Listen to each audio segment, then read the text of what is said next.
Assalamualaikum warahmatullahi wabarakatuh. Today I want to read chapter 11 about learning the difference between play and sport. First, I like pain.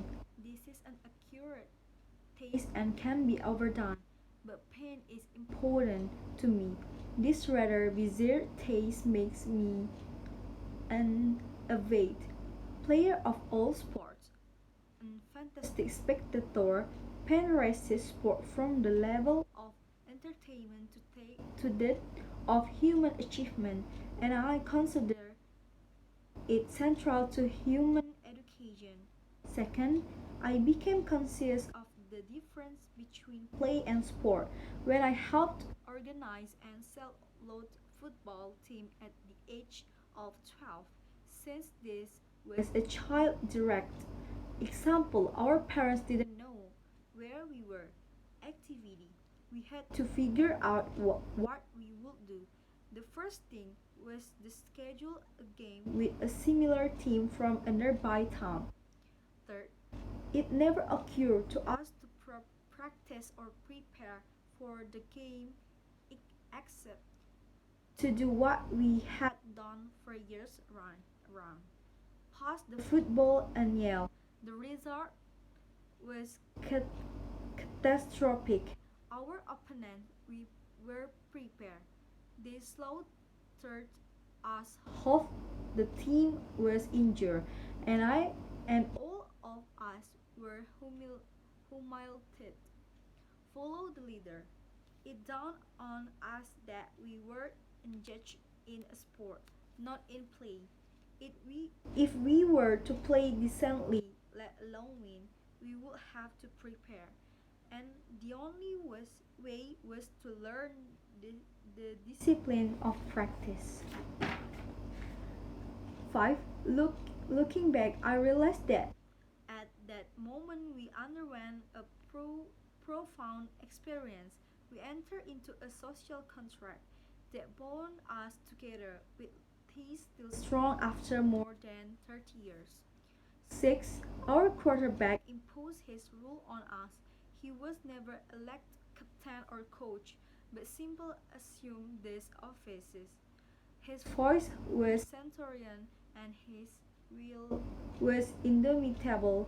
He focused my attention on the importance of pain and direction to it. 7. We had been pushed around unmercifully by a larger and stronger opponent on our 5 yard line.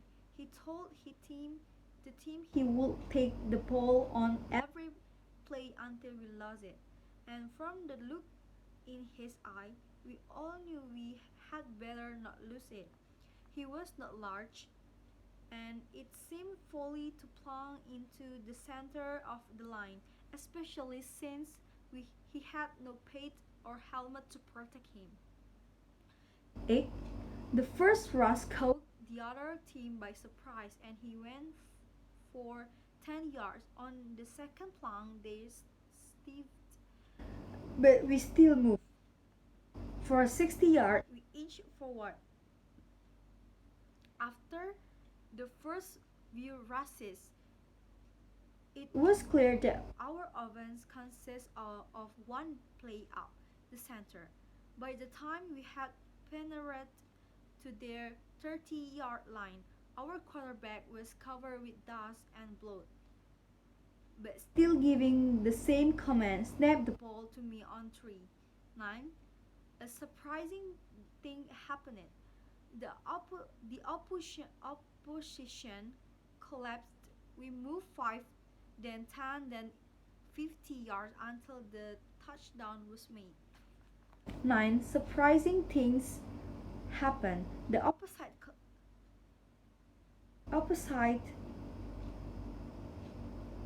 one boy, determined to break his opponent's heroic last of personal agony, had demoralized 11 other boys, all as big as or bigger than he, and as good or better football players. Their undoing was their inability to understand how the human will can drive the body to do things that defy reason. 11, I have never forgotten that day and the lesson I learned. Like my teammates, I had a healthy fear or pain, but I realized that this fear could be overcome and that the man who could overcome it had a distinct advantage. At that moment, I became a sport nut. 12. In the years since, I have used that lesson well. Pain of not one sort or another is everywhere. It is painful to confront a problem in mathematics that you cannot solve. It is excruciating to roll blank paper into a typewriter and have no word come for hours.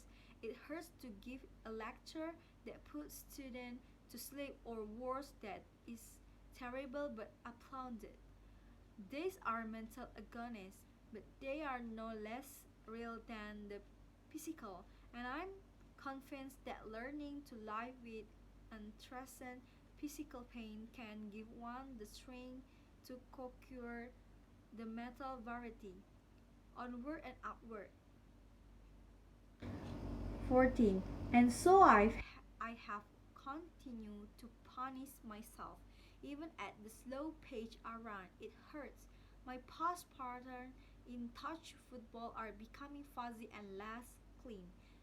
The weight get heavier to lift, even when they add up to the same total. I don't punch quite so lightly anymore. In a judo throw, it is still worth it, for my will remains firm, though I must lower my physical sick.